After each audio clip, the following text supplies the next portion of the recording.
Hello everyone. ये हम लोग वर्ड रूट का पार्ट 3 देख रहे हैं। 2 वीडियो ऑलरेडी इसके अपलोड किए जा चुके हैं और उसमें हम लोगों ने 21 तक पूरा कवर किया था, विन कंक्लूड तक। नेक्स्ट हम लोग देखेंगे ami. Ami root word related होता है मित्र से, फ्रेंड। इसका जो वर्ड है जो इम्पोर्टेंट है वो पहला वर्ड देखेंगे हम लोग, एमिटी। एमिटी कहा जाता है मित्रवत या मित्रता। मित्रता से रिलेटेड ये वर्ड है एमिटी। नेक्स्ट हम लोग देखेंगे एमिएबल। एमिएबल होता है मिलनसार, यानी जो व्यक्ति बाकी लोगों से बहुत ओपनली मिलता है, ऐसे पर्सन को कहते हैं हम लोग मिलनसार। यहाँ पर नेक्स्ट देखेंगे हम लोग एमी साइड।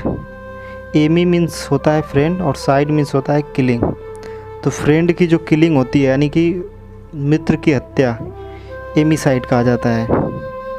नेक्स्ट हम लोग देखेंगे आर्क। आर्क बोला जाता है रूलर यानी शासक को। जो शासन करने वाला होता है उसको हम लोग कहते हैं आर्क, रूलर। पहला देखते हैं एनार्की। एनार्की कहा जाता है अराजकता। अराजकता होती है जहाँ पर कोई भी गवर्नमेंट वर्क नहीं करती है, ऐसे स्थान या ऐसे देश को अराजकता की स्थिति में कहा जाता है। ओके, यहाँ पर कोई गवर्नमेंट नहीं रहती है। बेसिकली कुछ अराजक तत्व होते हैं जो सरकार को गिरा के और अपने खुद शासन को अपने हाथों में ले लेते हैं। ऐसी सिचुएशन को अराजकता कहते हैं। नेक्स्ट देखेंगे मोनार्की।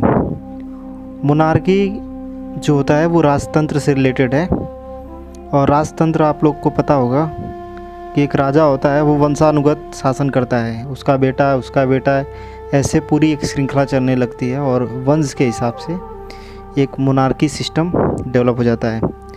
नेक्स्ट देखेंगे पेट्रियार्की। पेट्रियार्की इसको बोला जाता है हिंदी में पितृसत्तात्मक, यानी ऐसा शासक या ऐसा शासन जिसमें पुरुष प्रधान होता है, पुरुषों का ही वर्चस्व होता है। ऐसे सिस्टम को, ऐसे तंत्र को पेट्रियार्की कहा जाता है। नेक्स्ट है मेट्रियार्की। मेट्रियार्की कहा जाता है जहाँ पर महिला वर्ग जो होता है, महिला वर्ग वो ज़्यादा सशक्त होता है, प्रभावशाली होता है, उनका शासन सत्ता में बहुत ज़्यादा इम्पोर्टेंट रोल होता है, उनको कहा जाता है मेट्रियार्की, यानी कि मात्र सत्तात्मक समाज है। नेक्स्ट हम लोग देखेंगे गेम। गेम रिलेटेड होता है मैरिज से, यानी शादी से। इसमें वर्ड देखेंगे इम्पोर्टेंट मोनोगैमी। मोनो होता है सिंगल और गैमी होती है मैरिज, यानी कि एक विवाह प्रथा। ओके, तो यहाँ हम लोग देखेंगे मोनोगैमी यानी एक विवाह प्रथा। नेक्स्ट देखेंगे बाईगेमी। बाईगेमी होता है बाई यानी 2 और गैमी मीन्स मैरिज, यानी कि 2 विवाह जो होता है उसको कहा जाता है द्विविवाह, बाईगेमी। एक्चुअल में ये क्राइम होता है। Okay, crime in the sense कि आपने एक तो कर रखा है और बिना इसके परमिशन आपने दूसरी भी कर रखा है, तो आपने क्राइम कर रखा है। नेक्स्ट देखेंगे हम लोग इसी में पॉलीगेमी। पॉली होता है रिलेटेड होता है बहुत ज़्यादा से, पॉली वर्ड, और गेमी होती है मैरिज, यानी बहुत ज़्यादा विवाह कर लेना, बहुविवाह इसको कहा जाता है। नेक्स्ट हम लोग देखेंगे मोर या मोरी। नेक्स्ट वर्ड हम लोग देखेंगे मोर या मोरी। ये रिलेटेड होता है डेथ या डाई से। डेथ यानी मौत। मौत क्या है? व्यक्ति का फाइनल विनाश है, ठीक है, अंतिम विनाश है डेथ। तो जहाँ भी मोर या मोरी वर्ड आपको दिखेगा वो आपको समझना है कि मौत से रिलेटेड है या विनाश से। ओके, नेक्स्ट वर्ड हम लोग देखेंगे मॉर्टल। मॉर्टल कहा जाता है नश्वर, यानी ऐसी चीज़ों के बारे में जिनका किसी एक निश्चित समय अवधि के बाद उनका नाश हो जाता है। नाशवान चीज़ों को मॉर्टल कहा जाता है। जैसे इंसान, तो मैन इज़ मॉर्टल, इसका मतलब होगा इंसान भी नाशवान है, यानी उसका भी एक दिन अंत होगा।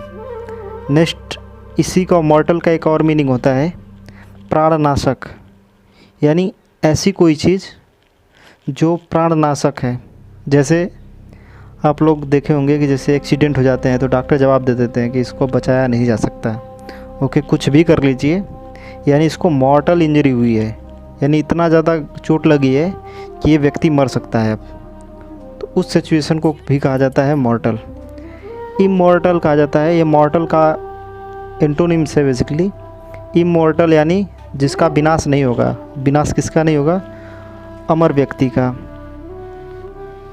ओके, नेक्स्ट देखेंगे हम लोग मोटिफाई करना। मोटिफाई होता है किसी को शर्मिंदा करना। ओके, अब किसी व्यक्ति को एक्सट्रीमली असेम्ड कर देना, बहुत ही ज़्यादा शर्मिंदा कर देना कि उसको लगे कि अब दुनिया में जीना ठीक नहीं है। जैसे मान के चलिए आप कोई व्यक्ति है, 30 वर्ष उसकी एज है, उम्र है, और वो अभी भी तैयारी कर रहा है, प्रिपरेशन कर रहा है। उसको अगर कोई बोल सकता है कि 30 साल के हो गए हो, अभी तो कुछ भी कर नहीं पाए, तो उस व्यक्ति को जिस प्रकार का शर्मिंदगी होगी, वहाँ पर ये वर्ड यूज कर सकते हैं मोटिफाई, यानी उसको लगेगा कि मेरा जीना बेकार है। नेक्स्ट हम लोग देखेंगे मोरीबंड। मोरीबंड रिलेटेड होता है अंत से करीब, नियर टू डेथ। यानी मोरीबंड यानी जैसे अगर लिखा गया है कि मोरीबंड मैन, मोरीबंड मैन, इसका मतलब होगा ये उस आदमी के बारे में बात की जा रही है जो मौत के करीब है। आप देखे होंगे कि कोई बुज़ुर्ग होते हैं तो उनसे लोग मिलने वगैरह जाते हैं, उनको पता होता है कि ये बहुत करीब है मौत के और इनकी डेथ कभी भी हो सकती है। नेक्स्ट देखेंगे मॉर्बिड। मॉर्बिड होता है घिनौनापन।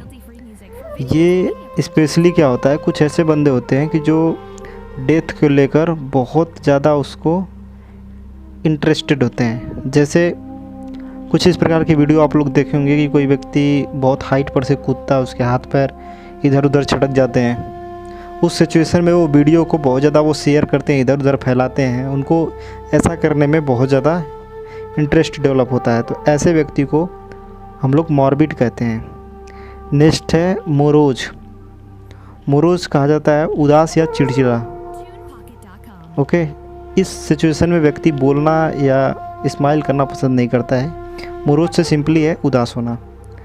आगे है मॉर्चरी। मॉर्चरी रिलेटेड होता है हॉस्पिटल में एक ऐसा रूम होता है जहाँ पर डेड बॉडी रखी जाती है, इसको अभी जलाया नहीं गया है।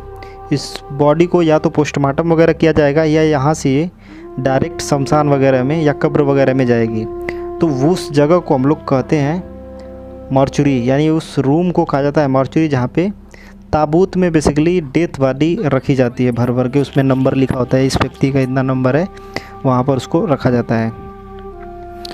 एक वर्ड और आता है मॉर्ग्यू, यानी मुर्दा घर, जहाँ पर मुर्दा रखे जाते हैं। नेक्स्ट इसी का है वर्ड देखेंगे हम लोग केटा केड। तो केटा या केड होता है रिलेटेड होता है फॉल या डाउनवर्ड, किसी चीज़ का पतन, विनाश, ठीक है, डाउनफॉल, नीचे जाना। इस प्रकार के जो हिंदी अर्थ होते हैं उसके लिए रूट वर्ड होता है आपका केटा या कैड। नेक्स्ट वर्ड देखेंगे हम लोग कैटास्ट्रॉफ। कैटास्ट्रॉफ होता है प्रलय। प्रलय ओके, बहुत एक अनएक्सपेक्टेड इवेंट होता है, यानी जिसके बारे में अभी अंदाज़ा नहीं लगाया जाता है। ऐसे इवेंट में क्या होता है, बहुत ही बड़ी डैमेज होती है, बहुत बड़े बड़े नुकसान होते हैं, और इसी को कहा जाता है प्रलय। कैटाक्लिज्म। कैटाक्लिज्म कहा जाता है उथल पुथल। ओके, उथल पुथल यानी किसी व्यक्ति के जीवन में कैटाक्लिज्म है, इसका मतलब उसका जीवन जो है बहुत उथल पुथल से भरा है। कभी ऐसा होता है कि उसको ज़्यादा कुछ मिल जाता है और कभी एक बैग वो स्लो डाउन हो जाता है।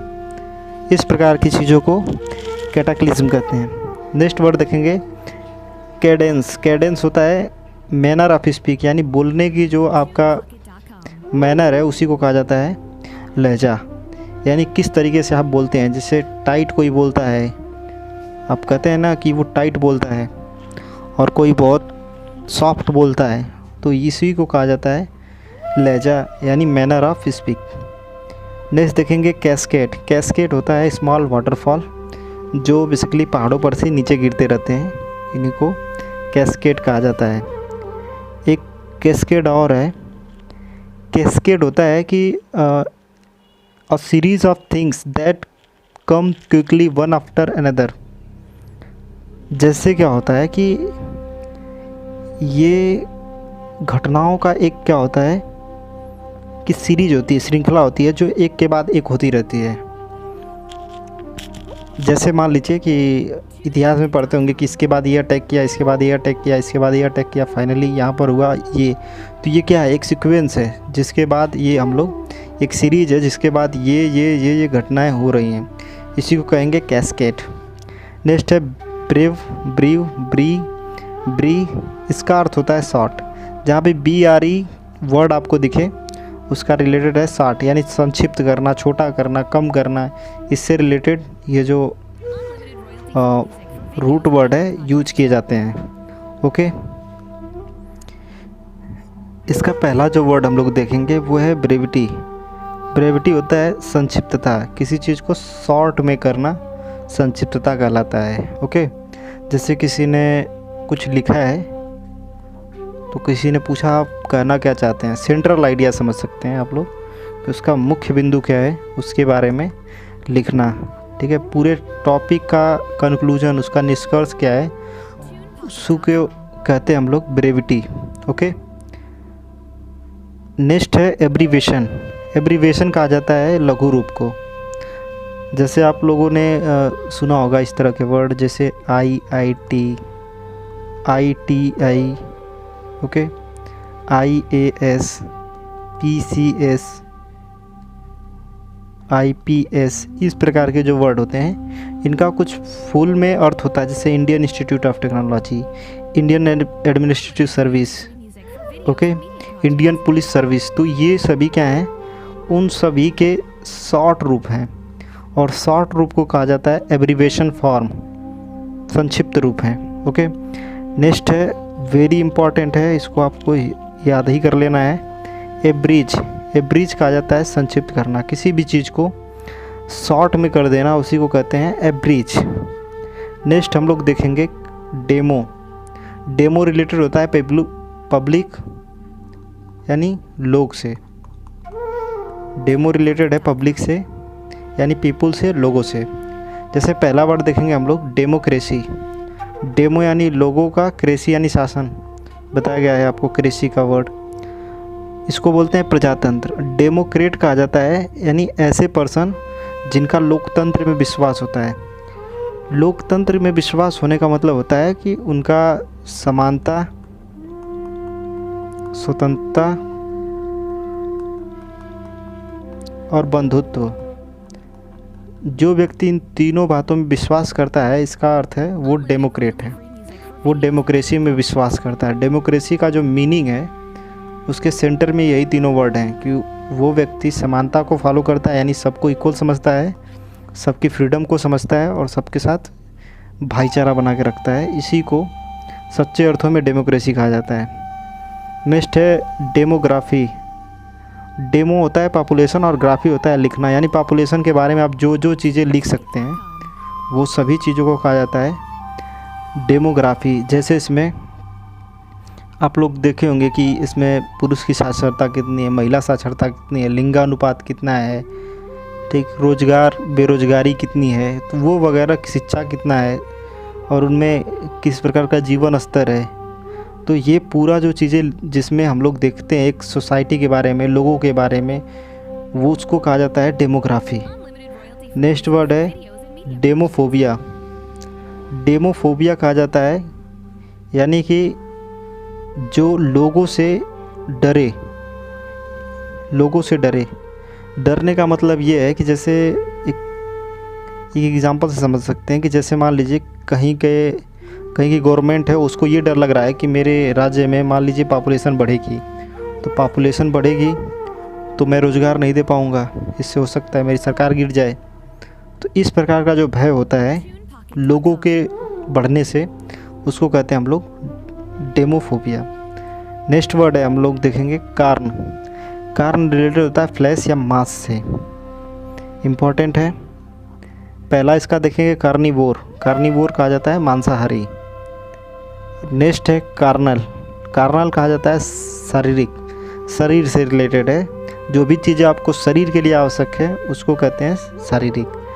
नेक्स्ट देखेंगे कार्नेज, कार्नेज कहा जाता है संहार, यानी बहुत बड़े लेवल पे लोगों को मार देना, कार्नेज कहा जाता है।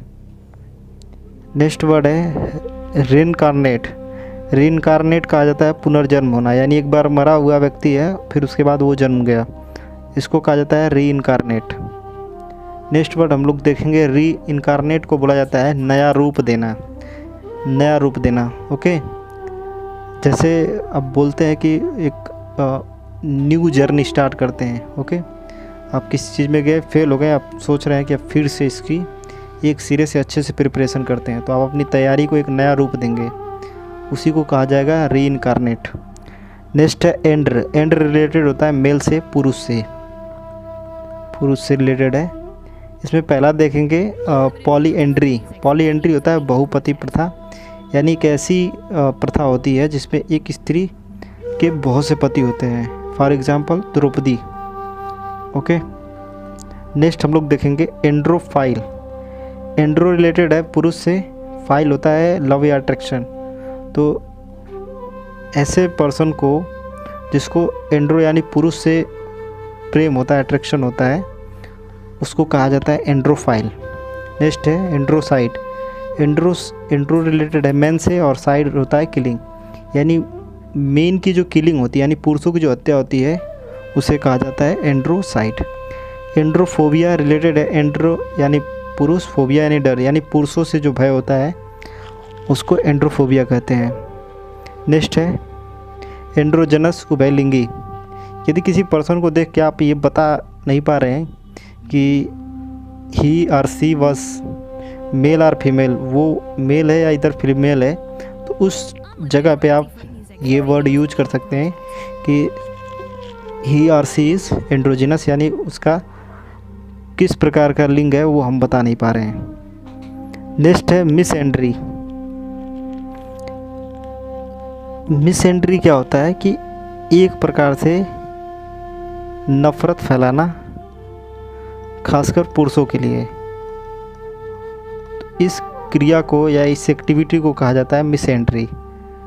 नेक्स्ट देखेंगे हम लोग क्रोनो, क्रोनो रिलेटेड होता है टाइम से, इसका पहला वर्ड देखेंगे हम लोग क्रोनोलॉजी, क्रोनोलॉजी कहा जाता है घटनाक्रम को, वेरी इंपॉर्टेंट। जैसे हर चीज़ का एक घटनाक्रम होता है कि बच्चा होता है, उसके बाद वो बड़ा होता है, ठीक है, पढ़ता लिखता है, जॉब पाता है, शादी होती है समथिंग, ये फिर वृद्धावस्था में फिर एक्सपायर कर जाता है, दिस इज़ क्रोनोलॉजी, ये उसके लाइफ की घटनाक्रम है, ये इवेंट हुआ है। नेक्स्ट देखेंगे हम लोग सिंक्रोनाइजेशन, सिंक्रोनाइजेशन कहा जाता है the fact of happening at the same time और the act of making things happen at the same time, यानी ऐसी कोई घटना है जो एक ही साथ हो रही हो, ऐसी घटनाओं को कहा जाता है कि सिंक्रोनाइज।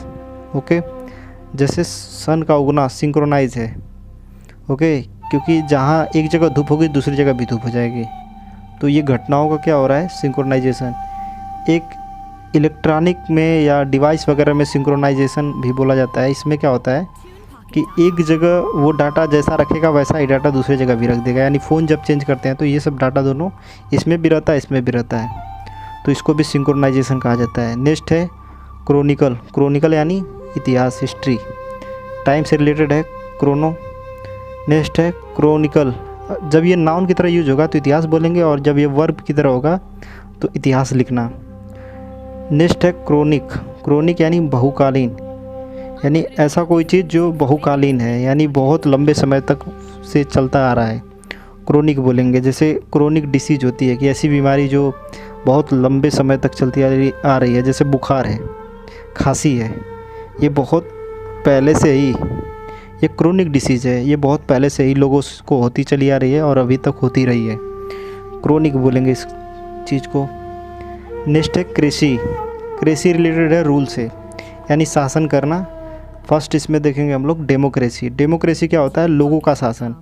देख चुके हैं ऑटोक्रेसी होता है, इसमें ऑटो का अर्थ होता है खुद, सेल्फ। ओके, तो सेल्फ से रिलेटेड जो है ऑटोक्रेसी बोलते हैं हम लोग तानाशाही को। यानी व्यक्ति जो है वो खुद क्या करता है, अपने अंदर पूरी पावर ले लेता है और सुप्रीम अथॉरिटी किसी भी कंट्री की वो बन जाता है। इस प्रोसेस को कहा जाता है ऑटोक्रेसी, वहाँ पे चल रही है। नेक्स्ट है प्लूटोक्रेसी। प्लूटोक्रेसी कहा जाता है धनिक तंत्र को। इसमें क्या होता है कि जो देश के धनी वर्ग हैं, बिजनेस क्लास है, वो क्या करता है, वहाँ की गवर्नमेंट को हैंडल करता है। वहाँ की जितना भी गवर्नमेंटल बॉडी है उस पर पूरा इनका कब्जा होता है। प्लूटोक्रेसी कहते हैं। एरिस्टोक्रेसी कहा जाता है कुलीन तंत्र, यानी कि किसी समाज के जो अपर कास्ट के लोग हैं वो जब शासन में रहते हैं तो उसको कहा जाता है एरिस्टोक्रेसी। ब्यूरोक्रेसी कहा जाता है नौकरशाही। यानी इसमें क्या होता है, मेन जो गवर्निंग बॉडी होती है वो ब्यूरोक्रेट होते हैं। ब्यूरोक्रेट यानी इसमें आईएएस, आईपीएस, पुलिस सर्विस जितनी भी आती हैं वो सभी ब्यूरोक्रेसी के अंतर्गत आती हैं। नेक्स्ट है मोबोक्रेसी, यानी भीड़ तंत्र। यानी जब किसी देश को एक भीड़ चलाए, यानी उनके पास कोई प्रॉपर नॉलेज ना हो, न गवर्नमेंट चलाने का, नहीं किसी प्रकार की गवर्निंग बॉडी के बारे में जानकारी हो, उसको बोलते हैं मोबोक्रेसी। जैसे तालिबान अफ़गानिस्तान में कर रहा है, उनको कोई भी आइडिया नहीं है गवर्नमेंट चलाने का। नेक्स्ट देखेंगे थियोक्रेसी। थियोक्रेसी रिलेटेड होता है धर्मतंत्र से। धर्मतंत्र यानी कि जैसे मान लीजिए वहाँ के जो गवर्निंग बॉडी का जो हेड होगा वो एक धर्मगुरु होगा, वो धर्मगुरु वहाँ का शासन चलाएगा। नेक्स्ट है मेरिटोक्रेसी। मेरिट पर आधारित है, योग्यता तंत्र इसको कहते हैं कि जो मेरिट में यानी जिसकी योग्यता जितनी ज़्यादा होगी उसी को सबसे हाई पोस्ट मिलेगा। यानी जिसकी मेरिट हाई, जिसकी योग्यता ज़्यादा होगी वही हाई पोस्ट पे बैठेगा। नेक्स्ट है ओलिगोक्रेसी या ओलिगार्की। ओलिगोक्रेसी होता है अल्पतंत्र, यानी कि जब किसी देश में बहुत कम लोग शासन सत्ता में हों, बहुत ही कम लोग, तो उस समय कहा जाता है कि देश में ओलिगोक्रेसी है, यानी कि देश को चलाने वाले बहुत कम लोग हैं। नेक्स्ट हम लोग देखेंगे जेरेंटोक्रेसी। जेरेंटोक्रेसी कहा जाता है वृद्ध तंत्र को, यानी ऐसा सिस्टम जिसमें वृद्ध लोग शासन सत्ता को चलाते हैं उसको कहा जाता है वृद्ध तंत्र। नेक्स्ट देखेंगे हम लोग ओमनी। ओमनी रिलेटेड होता है ऑल, सभी। ओमनीवोर कहा जाता है। ओमनी यानी ऑल, वोर होता है खाने वाला, तो सब कुछ खाने वाला सर्वभक्षी होता है। ओमनी पोटेंट, ओमनी होता है ऑल, पोटेंट होता है प्रेजेंट, प्रेजेंट होता है उपस्थित होना, यानी ऐसा कोई जो हर जगह प्रेजेंट हो, सर्वव्यापी। एक्चुअल में ये गॉड के लिए यूज किया जाता है कि भगवान जो है ओमनी प्रेजेंट है। ओमनीसिएंट, ओमनीसिएंट बोला जाता है। ओमनी यानी ऑल, सिएंट मीन्स नॉलेज, यानी यदि किसी को सब चीज़ के बारे में जानकारी है उसको कहते हैं ओमनीसिएंट, यानी अंतर्यामी, वो हर चीज़ों के बारे में जानता है।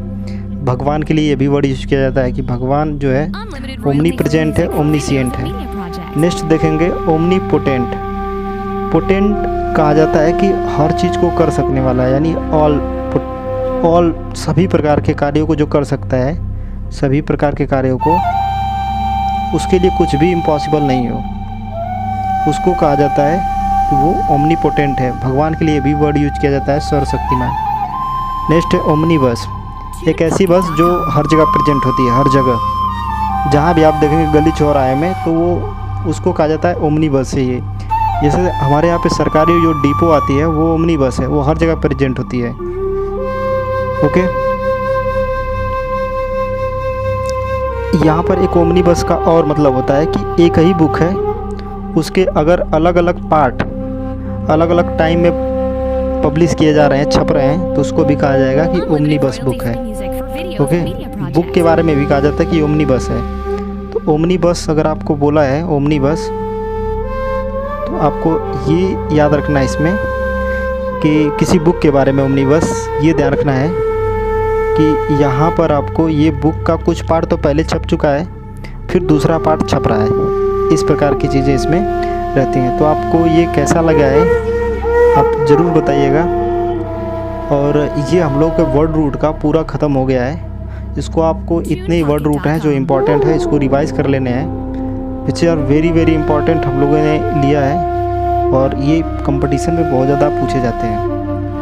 तो ये हम लोगों का रूट वर्ड ख़त्म हो गया है। नेक्स्ट वीडियो में हम लोग आइडियम्स और फ्रेज के बारे में बात करेंगे। Okay, so thanks for watching, have a nice day.